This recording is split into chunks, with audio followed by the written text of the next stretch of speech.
The throne room of Varanor blazed with 1,000 torches. Seren pressed her spine against the cold marble pillar, her fingers trembling where they gripped the rough stone. She should not be here.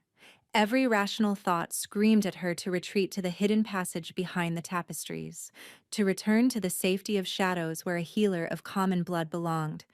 But she could not make herself leave.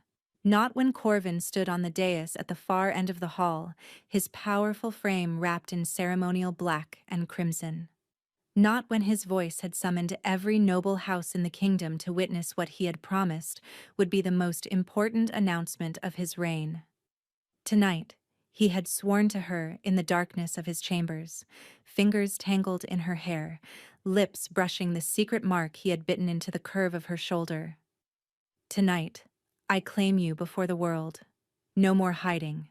No more pretending you are anything less than my queen. Seren's hand drifted to her belly, where a secret had been confirmed by the palace healer just 3 weeks ago. A child growing beneath her heart. Already 4 months along.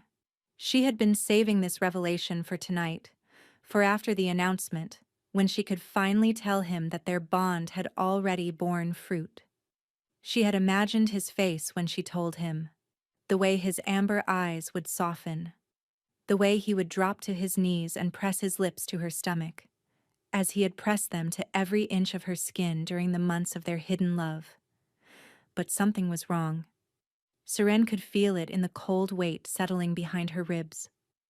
Could see it in the rigid set of Corvin's shoulders, the mechanical way he moved across the dais. His eyes, usually burning with barely contained fire, seemed flat, distant, as if he were looking at the assembled crowd without truly seeing them.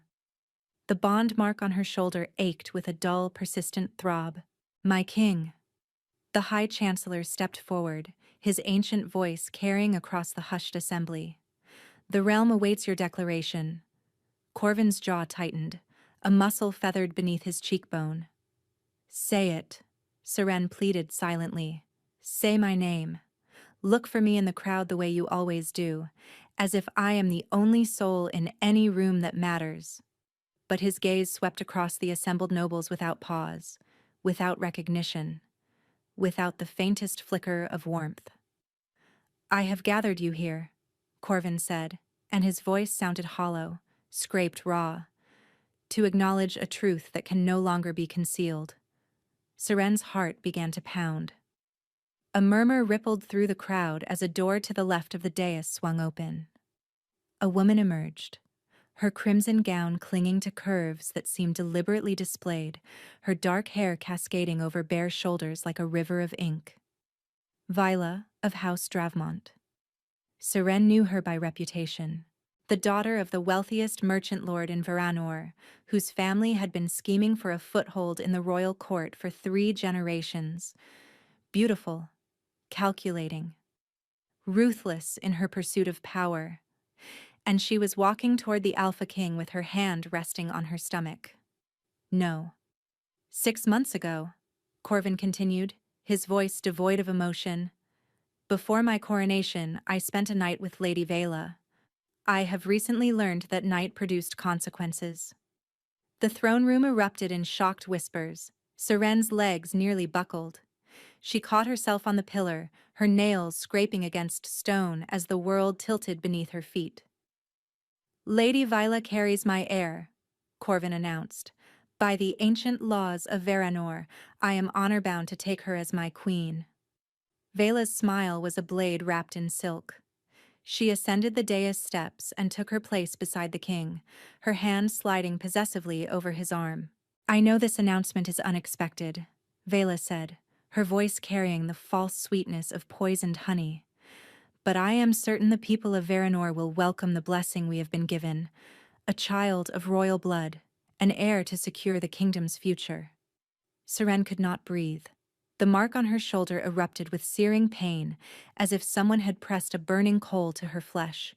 She bit down on her lip to keep from crying out, tasting copper, and feeling hot tears spill down her cheeks. This was not happening. This could not be happening. 3 nights ago, Corvin had held her face in his hands and sworn that she was his fate, his forever, his soul bound to hers by something older than law, or duty, or politics. Now he stood beside another woman, acknowledging another child, while Seren hid in the shadows with his true heir growing beneath her heart. She searched his face desperately, looking for any sign of the man she loved, any crack in the mask of cold indifference. For one heartbeat, his eyes flickered. Something moved in those wolf-bright depths, something that looked almost like pain, almost like confusion, almost like a man screaming behind glass, trapped in a body that no longer obeyed his commands. Then Viola leaned close and whispered something in his ear, and the flicker vanished. Corvin raised Viola's hand to his lips in the traditional gesture of acceptance. The crowd roared with approval, and Seren felt something inside her chest collapse into ruins. She ran. The servants' corridors swallowed her, narrow and dark and blessedly empty. Every step sent agony radiating from the mark on her shoulder, as if the bond itself was being ripped from her flesh. She did not stop until she reached the tiny chamber she had been given when she first arrived at the palace as a healer's apprentice, before Corvin had found her, before everything had changed.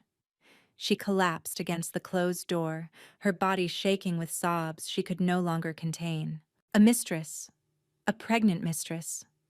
The laws of Varanor were clear. A child conceived before an official mating took precedence in the line of succession. If Vela truly carried the king's heir, no power in the realm could prevent her from claiming the throne at his side. But how? When? Seren's mind raced through the timeline. 6 months ago, Corvin had barely known Vila existed. He had told Seren himself that House Dravmont's endless attempts to place their daughter in his path had been nothing but a source of irritation. "I have never wanted anyone but you," he had promised. "From the moment I caught your scent in the healing ward, my wolf knew. You are my true mate, Seren. Nothing will ever change that." Had it all been lies? Her hand pressed against her stomach, against the tiny life that had felt like a miracle, and now felt like a curse. She could not stay here, could not remain in this palace where every stone would remind her of whispered promises and stolen kisses. Could not watch Vela grow round with the child that should have been hers, could not witness the coronation of a queen wearing the crown that Corvin had sworn to place on Seren's head. With trembling hands she began to pack. A worn cloak, a pouch of herbs, the silver pendant her mother had left her before the fever took her. Everything she owned fit into a single bag. She paused at the window, looking out at the celebration bonfires being lit across the capital. Somewhere in that palace, Corvin was accepting congratulations for his wise and honorable choice. Vela was probably already measuring the royal chambers for new furnishings. Seren pressed her palm to the frosted glass. "I loved you," she whispered to the night. "I would have given you everything." She did not see the shadow that moved in the corridor outside her door. She did not see the way the torchlight caught a pair of molten gold eyes, wide with sudden horror, as if a man had just woken from a nightmare to find himself standing in hell. And she did not hear the anguished howl that tore through the palace moments after she slipped through the servants' gate, a sound so raw and broken that every wolf in Varanor lifted their head in shared grief. By the time Corvin reached her empty chamber, his hands shaking and his mind finally clear, Seren was already gone. The only trace she left behind was a single silver pendant, caught on the windowsill where she had said her silent goodbye. He fell to his knees and clutched it to his chest, and for the first time since his father's death, the Alpha King of Varanor wept. 4 months crawled past like wounded animals. Seren had chosen the village of Hearthvale precisely because no one would think to look for her there. Nestled in a forgotten valley 3 kingdoms away from Varanor, it was the kind of place that existed on no important maps, sustained by sheep farming and the stubbornness of people who had learned to survive without the notice of kings. She arrived in the dead of winter, a young widow fleeing grief.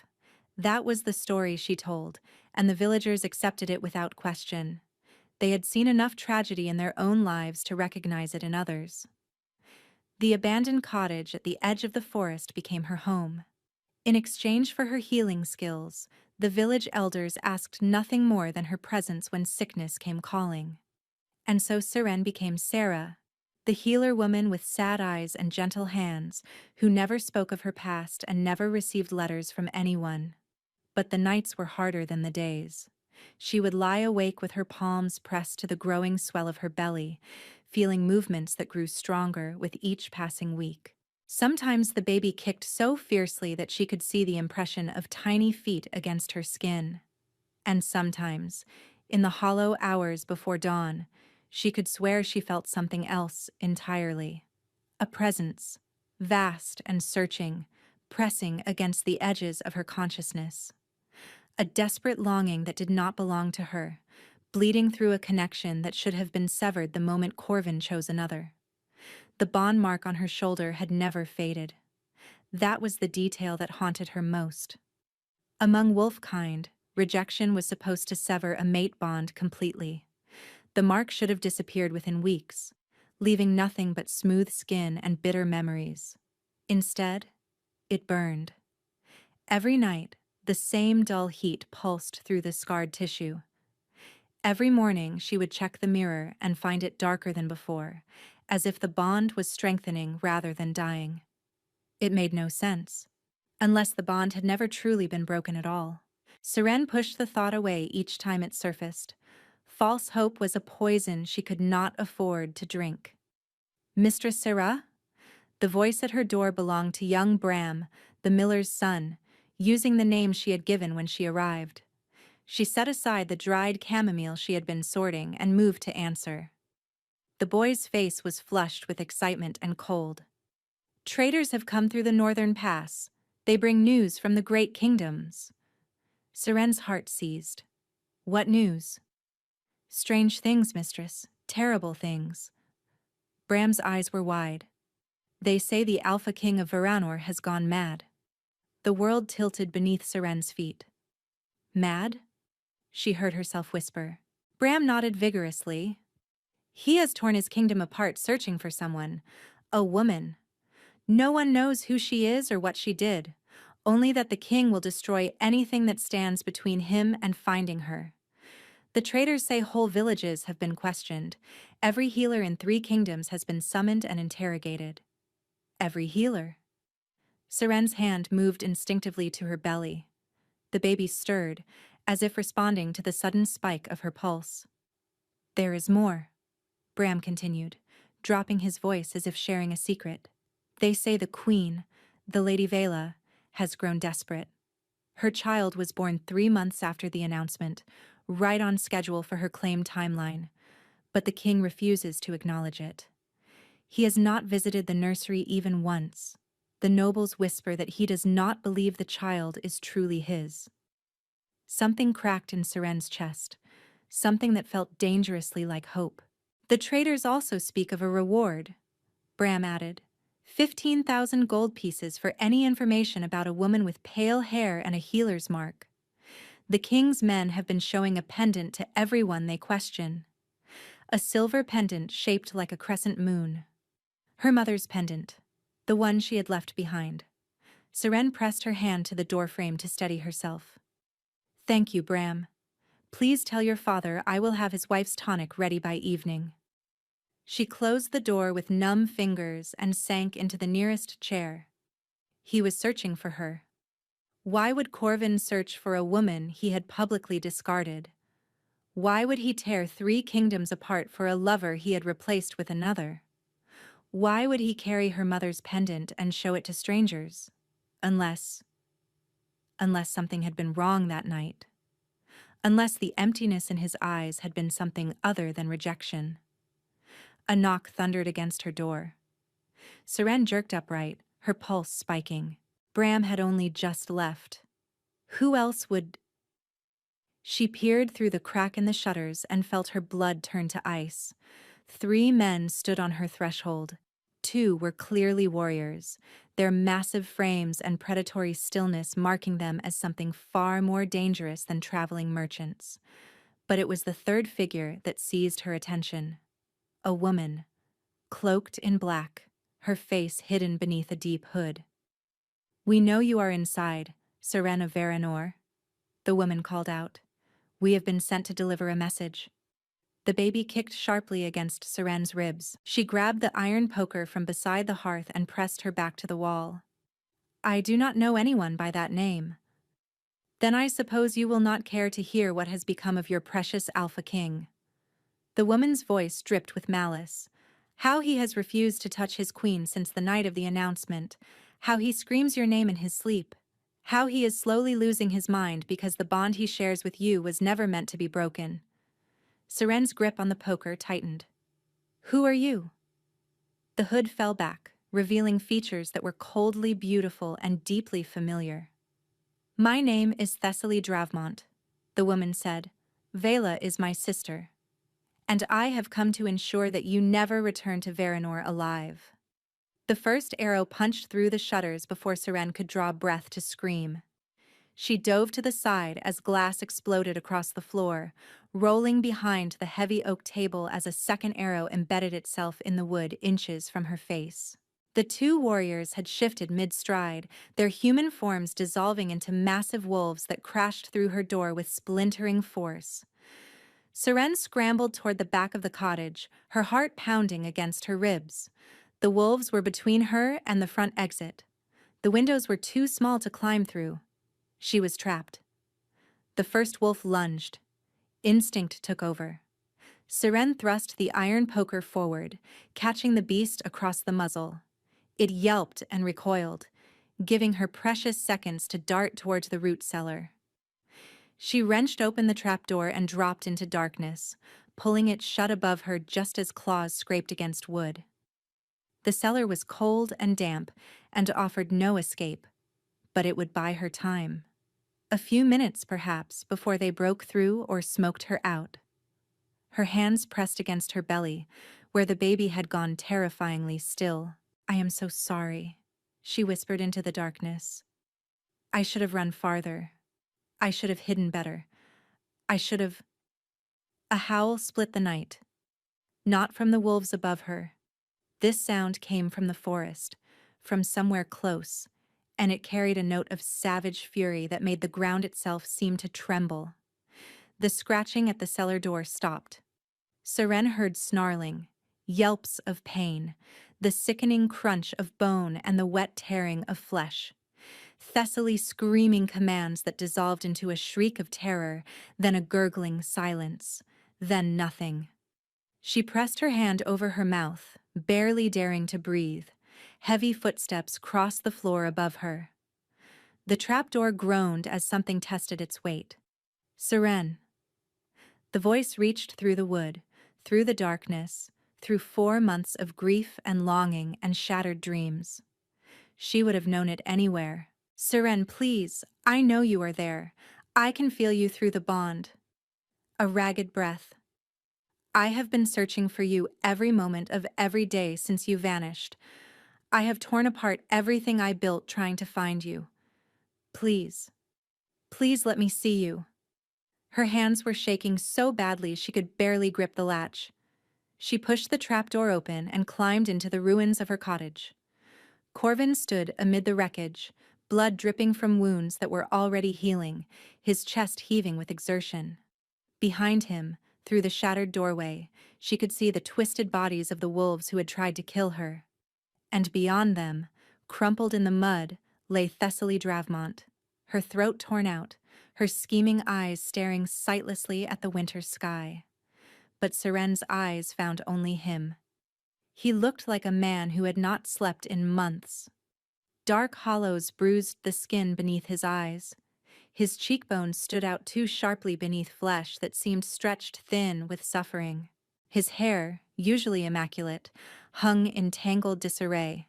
And his eyes, those amber eyes that had haunted her dreams, burned with an intensity that stole her breath. "You found me?" she whispered. Corvin made a sound that was half laugh, half sob.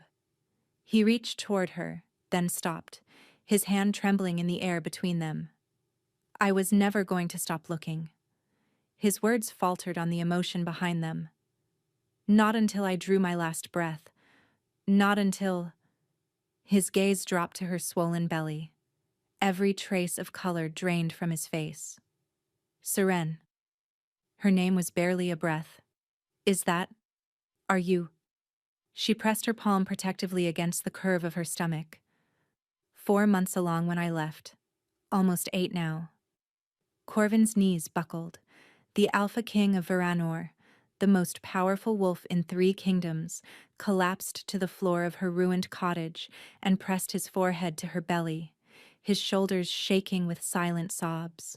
I did not know, he gasped against her dress. I swear to you, Seren, I did not know. I would never have... I could never have... The baby kicked against his cheek. Corvin made a broken sound and pressed closer, his hands hovering around her as if she were made of glass, as if she might shatter or vanish if he held too tight. I am so sorry, he whispered. I am so sorry for everything. For what you saw that night. For what you must have felt. For every moment you spent believing I had betrayed you. The mark on Seren's shoulder flared with heat. And against every instinct screaming at her to maintain the walls she had built, she felt her fingers slide into his hair. You need to explain. Seren's voice came out harder than she intended. She stepped back from Corvin's embrace, her arms wrapping protectively around her belly, and watched him flinch as if she had struck him. Good. Let him flinch. 4 months of agony. 4 months of believing every whispered promise had been a lie. 4 months of crying herself to sleep while his child grew inside her, and his mistress wore a crown that should have been hers. He did not get to simply appear and expect forgiveness. Corvin rose slowly from his knees, his movements careful, as if he understood that one wrong word would send her running again. The night of the announcement, he began, his voice ragged. I remember none of it. Seren's jaw tightened. Convenient. I know how that sounds. He ran a hand through his disheveled hair. But I swear to you, Seren, the last thing I remember clearly is dressing for the ceremony. I was going to announce you as my mate. I had the words prepared. I had rehearsed them 100 times. And yet, you announced Vela instead. Because someone ensured I would. The bitterness in his voice was sharp enough to cut. When I woke 3 days later, I was in the royal chambers with Vila beside me, and she was already calling herself queen. I had no memory of the ceremony, no memory of accepting her claim, no memory of anything except fragments. Like watching my own body move through fog. The parallel to his behavior that night struck her like a blow. The mechanical movements, the flat, empty eyes. Drugged, she whispered. Corvin nodded grimly. Tiernan, my beta, has spent the past 4 months investigating. We believe it was a compound derived from Moon's Bane mixed with other suppressants. It severed my connection to my wolf, my instincts, and my bond with you. His hand moved to his chest, pressing against his heart. Everything that made me who I am was simply... gone. Seren wanted to disbelieve him. Wanted to cling to the anger that had kept her functioning through the darkest days. But she remembered the flicker in his eyes during the announcement, that momentary crack in the emptiness, like a man drowning behind his own face. The pregnancy, she said, Vela's child. Corvin's expression hardened to stone. I have never touched her, not once, not willingly, and not while drugged. The healers who examined the child found traces of a glamour woven into its features. The boy shares no blood with me. Then whose? Her lover's. A minor lord from House Dravmont's holdings, who has since conveniently disappeared. Corvin's hands clenched into fists. The entire scheme was orchestrated by her family.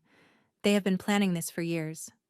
Positioning Vila, gathering the compounds needed to incapacitate me, forging documents to support her claim, all to place a Dravmont heir on the throne of Varanor. The scope of the conspiracy stole Seren's breath. This was not a crime of passion. This was a calculated destruction of everything she and Corvin had built. You believe me? Corvin's voice was raw with desperate hope. I can feel it through the bond. You are not certain, but you want to believe. Seren turned away, pressing her hand to the ruined window frame. The night air bit at her cheeks, carrying the scent of pine and distant snow. I watched you kiss her hand, she said quietly. I watched you stand before our people and declare her your queen, while I hid in the shadows like something shameful. Do you have any idea what that felt like? Yes. The word was barely a whisper. She turned back to find Corvin's eyes glistening in the moonlight. I know exactly what it felt like, he said, because I have lived with the knowledge of it every day since I regained my senses. Every time I close my eyes, I see you watching from that pillar. I see your face as I spoke those words. I feel your heart breaking through a bond I could not even access. His voice broke on the final word. You asked me once what my greatest fear was. Do you remember? Seren remembered. A whispered conversation in the darkness of his chambers, tangled together in sheets that smelled of cedar and moonlight. Losing control, she said. You said you feared losing control. The Dravmonts took that from me. The words were edged with barely contained rage. They took my will. They took my voice. They took the moment that should have been ours and twisted it into a weapon against everything I love. He closed the distance between them in 2 strides, his hands catching her face with desperate gentleness. But they did not take this. His thumb traced the bond mark through the fabric of her dress. They could not. I felt you, Seren. Every night of these 4 months, I felt you through a bond they tried to sever but could not destroy. It was the only thing that kept me from losing myself entirely. The heat from his palms seeped into her skin, warming places that had been cold for so long she had forgotten they existed. The dreams, she heard herself say. You came to me in dreams. Corvin's breath caught. You felt them too? Every night, you would find me in my chamber, in my cottage, wherever I was sleeping. You would speak to me in words I somehow understood. You would tell me that I loved you, his forehead pressed against hers, that I was coming for you, that nothing in any realm would keep me from finding my way back to you. Serene's eyes burned with tears she had forbidden herself to shed. I thought I was going mad, she whispered.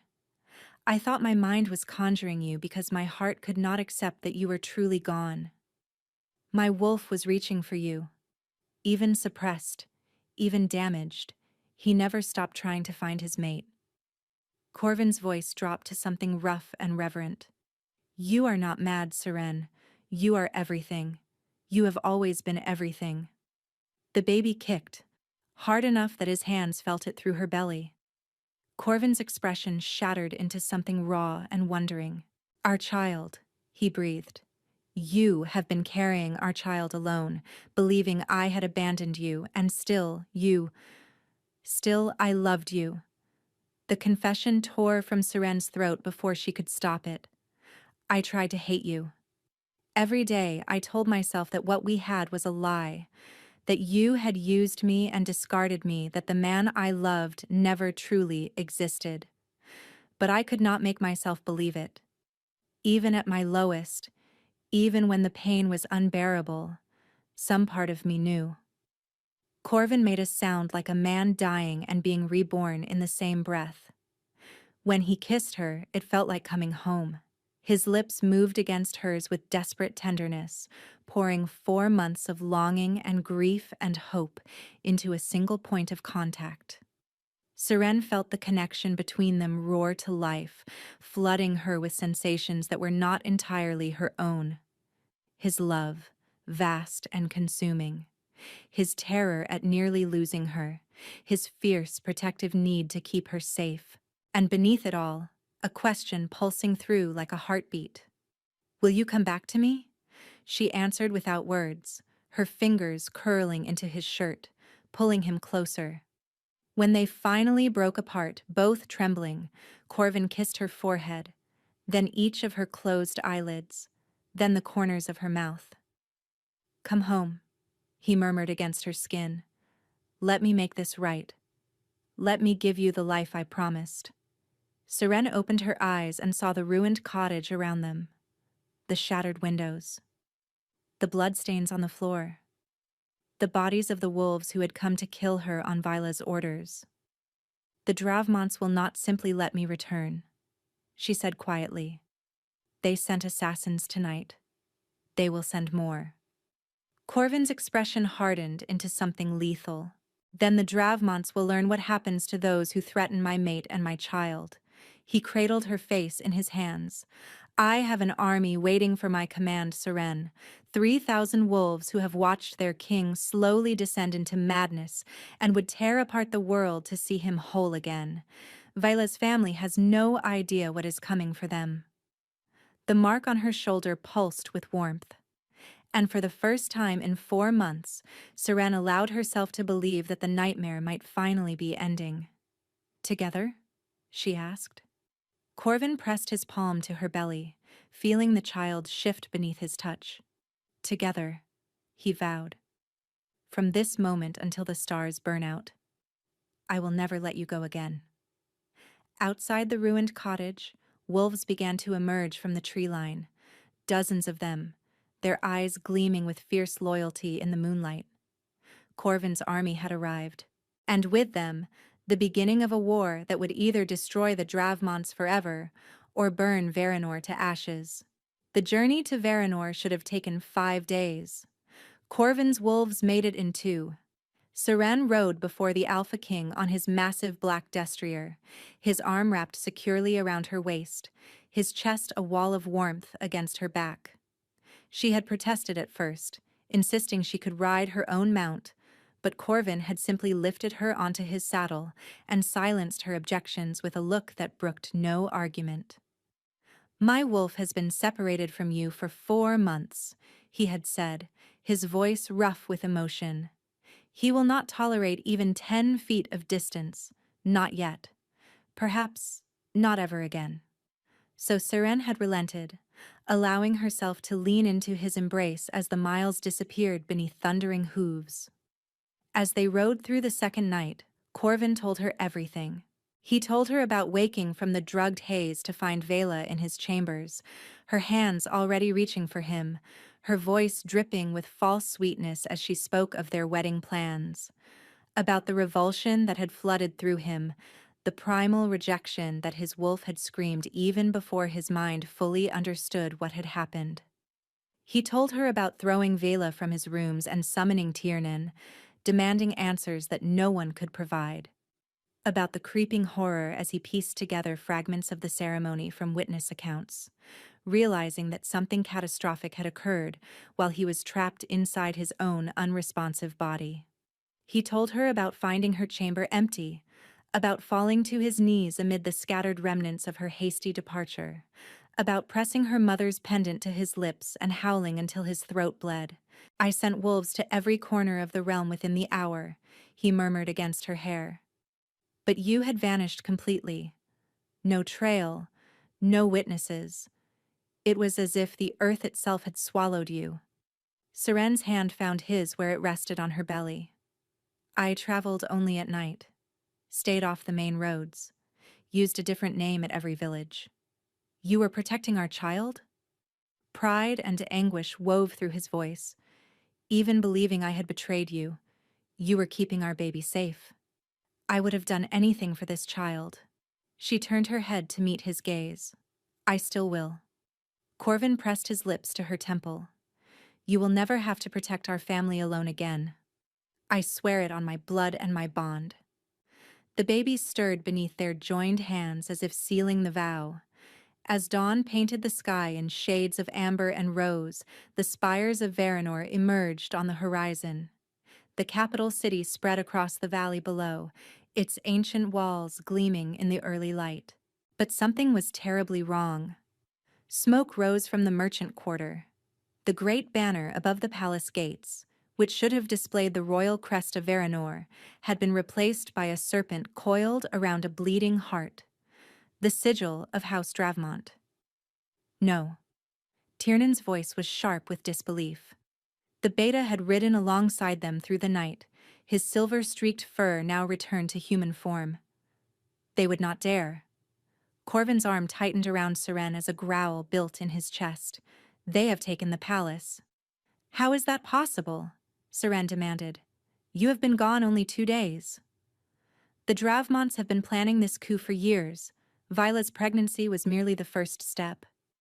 Corvin's voice had gone cold, lethal. They needed me gone from the capital long enough to make their move. My search for you gave them exactly that opportunity. A rider burst from the city gates, galloping toward them at reckless speed. One of Corvin's scouts, her face ashen with terror. My king. She barely managed to halt her horse before the words tumbled out. The Dravmonts struck at midnight. They had allies within the palace guard. Lord Dravmont has declared himself regent, claiming you have gone feral and are unfit to rule. A snarl tore from Corvin's throat, more wolf than man. There is more. The scout's voice trembled. Lady Vela has ordered the arrest of anyone suspected of loyalty to the true crown.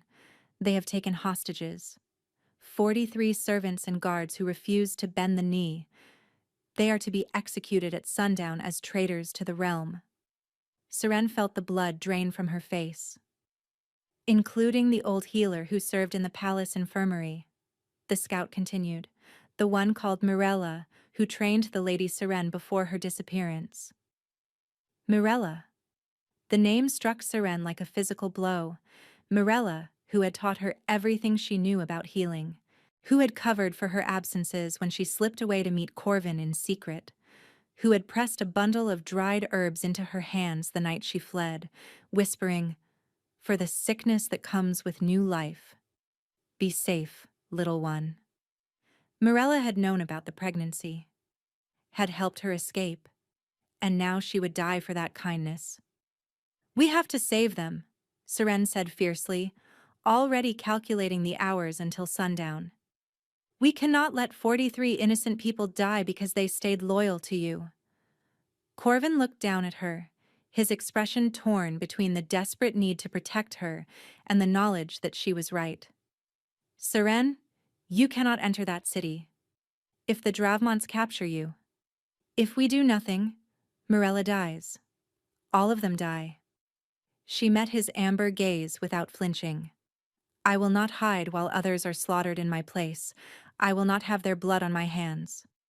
For a long moment the Alpha King was silent. Then slowly a smile spread across his face. Something fierce. Something proud. Something that made Seren's heart stutter in her chest. My queen, he murmured. Even now, with assassins hunting you and our child growing beneath your heart, you think of others before yourself. He turned to address the army of wolves assembled behind them. Hundreds of warriors in human and animal form, their eyes gleaming with barely restrained fury. The Dravmonts believe they have won, Corvin announced, his voice carrying across the gathered forces. They believe their treachery has succeeded, that their false regent sits secure upon a stolen throne while their puppet queen awaits her coronation. His hand pressed against Seren's belly, feeling the child shift within. They are wrong. A howl rose from the assembled wolves, hundreds of voices joining in a chorus of righteous rage. Today, we take back what is ours. Today, we show the traitors what happens to those who threaten our king, our true queen, and the heir she carries. Today, House Dravmont learns the price of their betrayal. The army surged forward, a tide of fur and fang and vengeance, and at its head, with his mate held close against his heart, the Alpha King of Varanor rode to war. The battle for the outer walls was brutal but brief. The Dravmonts had expected resistance. They had not expected 3,000 wolves driven by 4 months of watching their king descend into madness, desperate to see him whole again. Seren watched from a protected position on the hillside as Corvin led the charge. Even from this distance she could feel his fury through the bond, a blazing inferno that scorched through her veins. His wolf form was magnificent and terrible, a shadow of death that tore through the Dravmont defenders like parchment. Within an hour, the outer gates had fallen. Within 2, the palace courtyard was secured. But as the sun began its descent toward the horizon, a messenger came running with news that turned Seren's blood to ice. "My lady." The young wolf could barely catch his breath. "Lord Dravmont has barricaded himself in the throne room with the hostages. He says if the king does not surrender and submit to execution, he will kill them all. Starting with the old healer." Seren was moving before she consciously decided to, ignoring the protests of the guards Corvin had left to protect her. "My lady, please." The king commanded. "The king can command me when 43 lives are not hanging in the balance." Her body ached from 2 days of hard riding. Her back screamed with the strain of carrying a child that seemed to grow heavier with each passing hour, but none of that mattered. She had to reach the throne room. The palace corridors were chaos. Bodies of fallen wolves littered the marble floors. The scent of blood hung thick in the air, mingling with smoke from fires that still smoldered in the eastern wing. Seren pushed through it all, following the pull of the bond toward where she knew Corvin would be. She found him at the great doors of the throne room, held back by Tiernan and 4 of his strongest warriors. "You cannot go in there," the beta was saying. "It is exactly what Dravmont wants. The moment you step through those doors, his archers will cut you down. And if I do nothing, innocent people die." Corvin's voice was ragged with barely contained violence. "People who stayed loyal to me. People who refused to kneel to traitors." "Corvin!" He spun at the sound of her voice, his expression cycling through relief and terror and fury in rapid succession. "Seren, what are you doing here? I told you to stay." "I know what you told me." She stopped before him, tilting her chin up to meet his blazing eyes. "And I am telling you that I will not hide while others die in my place. This is not your fight. It became my fight the moment Viola decided I was an obstacle to her ambitions." Seren placed her palm against his chest, feeling his heart thunder beneath her touch. "And it became my fight the moment I fell in love with you, the moment I chose you as my mate. Even knowing the cost. I will not let that love make me a coward now." Corvin's breath caught. The thread connecting their souls pulsed with something raw and overwhelming. Before he could respond, Seren turned toward the throne room doors. "Lord Dravmont!" she called out, her voice steady despite the terror coursing through her veins. "My name is Seren. I am the woman your family has tried so hard to destroy. I am the one carrying the true heir to Varanor." Silence from beyond the doors, then Viola's voice, sharp with malice. "The little healer crawls back at last. How touching. I am offering myself in exchange for the hostages." Seren kept her hands visible, her posture unthreatening. "Release them, and I will surrender to you willingly. You will have the one thing that threatens your claim to the throne." "Seren, no." Corvin grabbed her arm. "I will not let you." She looked back at him, and something passed between them through the bond. Not words, but understanding, trust, and beneath it all, a desperate prayer. "I am carrying your child," she said softly, for his ears alone.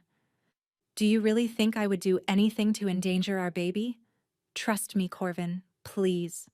His grip loosened. His jaw tightened with the effort of letting her go. The throne room doors swung open. Seren walked through them alone.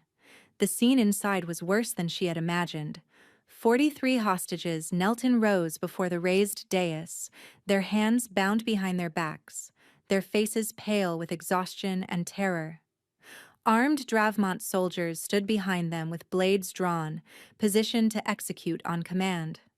And on the throne that rightfully belonged to Corvin sat Lord Aldrich Dravmont, his silver hair gleaming beneath a stolen crown, his thin lips curved in a smile of cold triumph. Beside him, draped in crimson silk that matched the Dravmont banners now hanging from the walls, stood Vela. She looked different than Seren remembered. Harder. Her beauty had sharpened into something cruel, her eyes glittering with a hatred that seemed to consume her from within. "So this is the creature that has caused us so much trouble," Vila said, descending from the dais with predatory grace, "a common healer with delusions of grandeur. Tell me, did you really think a nobody like you could ever truly hold the heart of a king?" Seren's gaze found Morella among the hostages. The old healer's face was bruised, her silver hair matted with dried blood, but her eyes were fierce with warning. "Run," her expression seemed to say. "Run while you still can." But Seren was done running. "I came to offer a trade," she said, keeping her voice steady. "My life for theirs. Release the hostages, and I will not resist whatever punishment you deem fit." Lord Dravmont laughed, a cold sound that echoed off the vaulted ceiling.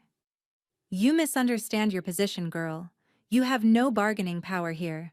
The moment you walked through those doors, you became another hostage. Then you have no reason to keep the others." Seren took a step forward, her hand resting protectively on her belly. "You have what you want. The king's true mate and his legitimate heir, both at your mercy. Let the servants go. They are no threat to you." Vila's eyes dropped to Seren's swollen stomach, and something ugly twisted across her features. "His legitimate heir," she spat. "Do you have any idea what I sacrificed to put my son on that throne? The years of planning, the degradation of pretending to desire a man I despise, the agony of carrying another man's child and presenting it as the king's." She closed the distance between them until her face was inches from Seren's. "And then you appeared, a worthless healer with pretty eyes, and suddenly Corvin could see nothing else. Suddenly all my work, all my family's careful preparation, was threatened by a nobody who should have been cleaning chamber pots." "I never asked for his love," Seren said quietly. "The bond chose us, not the other way around." "The bond?" Vila's laugh was razor-edged. "That is what I will enjoy most about killing you. Feeling that precious bond shatter. Watching Corvin finally break beyond repair." She drew a dagger from her sleeve, the blade gleaming with an oily sheen that Seren recognized immediately. Moonsbane, the same compound they had used to drug Corvin on the night of the announcement. "I was going to make this quick," Vela murmured, pressing the blade against Seren's throat. "A single cut, and you would bleed out before anyone could save you. But I think I would like to take my time." The throne room doors exploded inward. Corvin burst through in full wolf form, a nightmare of black fur and blazing amber eyes, his jaws already seeking Vela's throat. But Dravmont soldiers intercepted him, 6 wolves against 1, buying their masters precious seconds. Lord Dravmont seized Seren from behind, his arm locked around her throat, Vela's poisoned blade now pressed to her belly. "One more step," he shouted at Corvin, "and I gut her like a fish, your mate and your heir dead before they hit the ground." Corvin's wolf form skidded to a halt, a snarl of pure anguish tearing from his throat. "Better." Dravmont's grip tightened. "Now shift back. Slowly. Any sudden movements and—" He never finished the sentence. Something was happening to Seren, something she could not control. The bond mark on her shoulder erupted with searing heat, more intense than anything she had ever felt. Pain radiated through her body in waves, but it was not the pain of injury. It was the pain of transformation. The baby. The baby's magic was responding to the threat against its mother, triggering the change that Seren had resisted since the night Corvin first bit her. She was becoming a wolf. Her bones began to crack and reform. Her skin rippled as fur pushed through from beneath. A scream tore from her throat, transforming mid-sound into a howl that shook the ancient stones.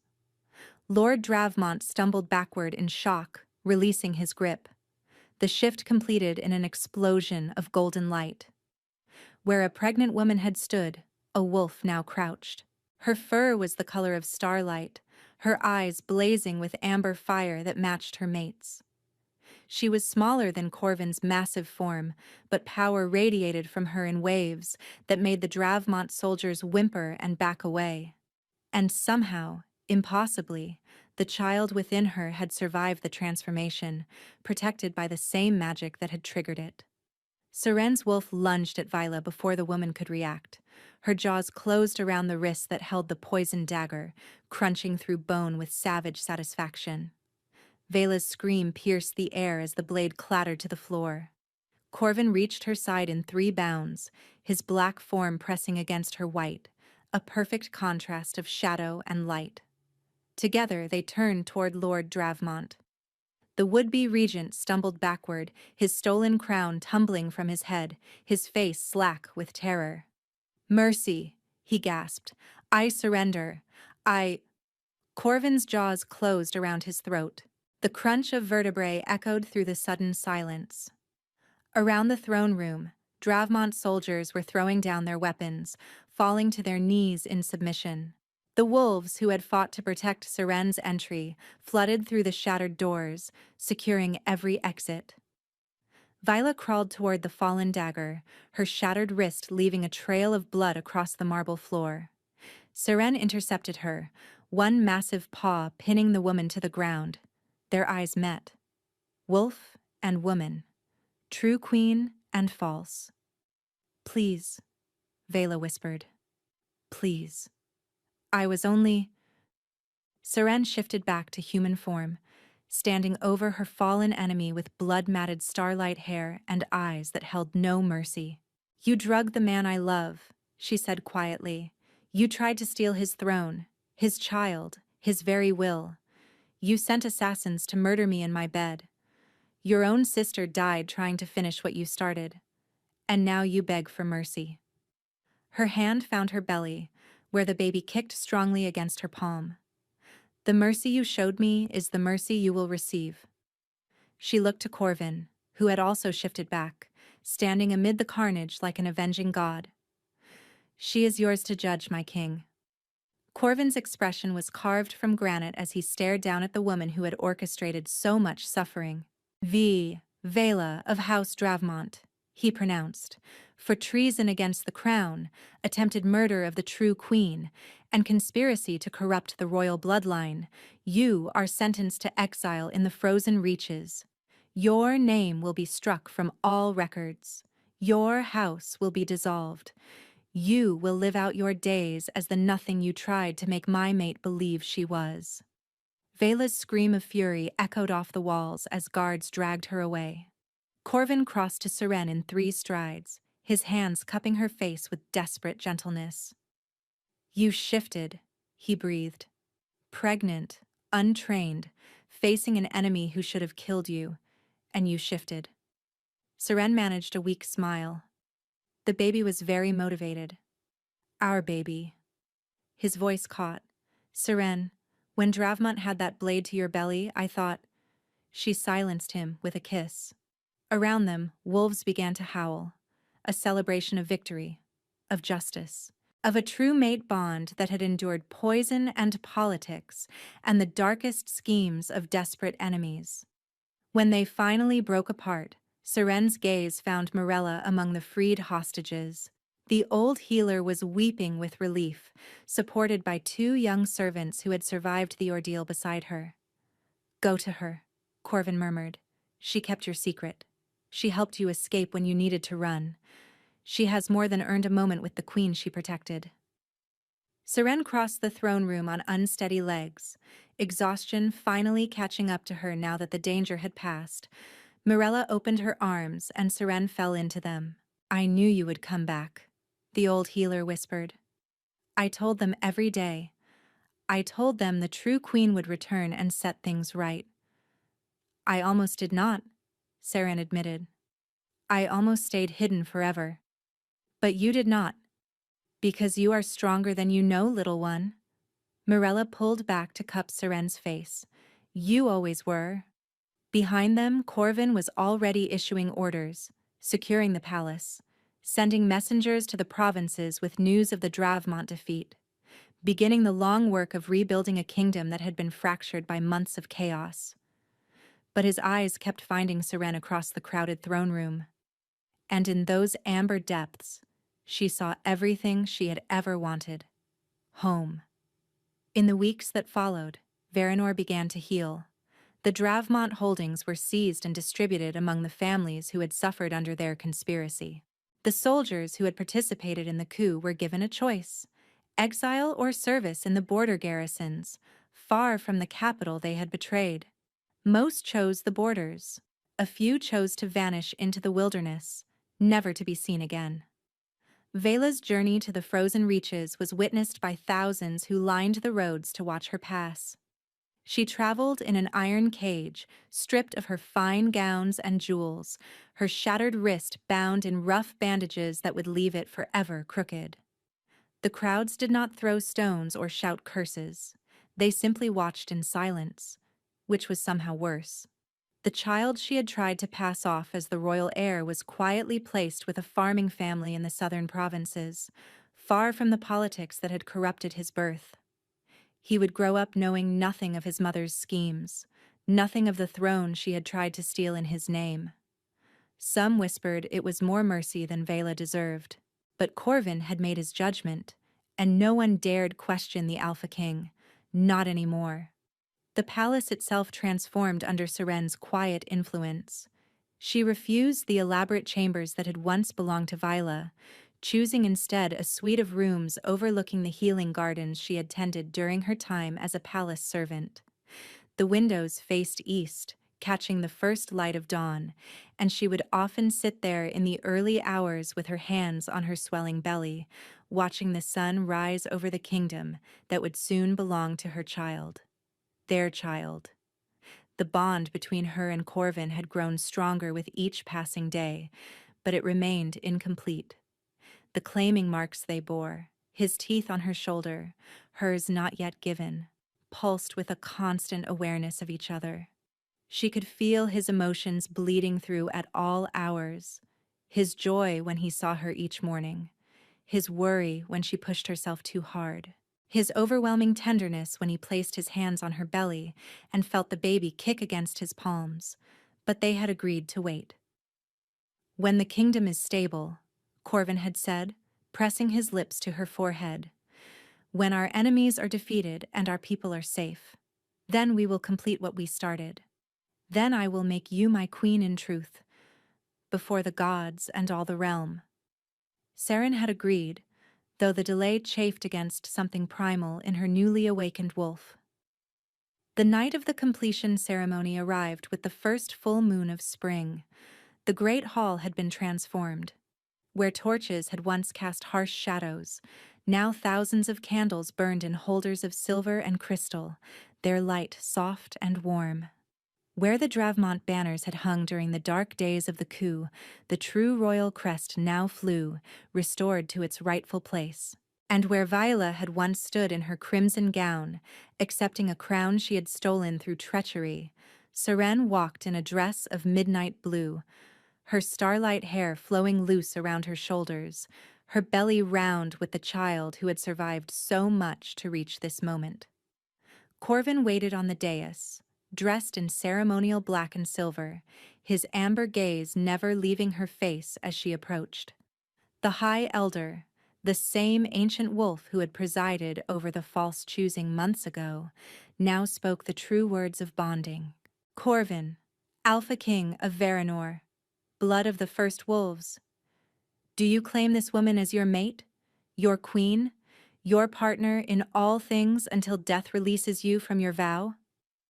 "I claim her." Corvin's voice rang clear through the hushed hall. "I have claimed her since the moment my wolf recognized her scent.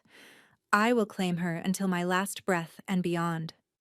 "Seren, healer of Varanor, bearer of the king's heir, do you claim this man as your mate, your king, your partner in all things until death releases you from your vow?" Seren's eyes met Corvin's.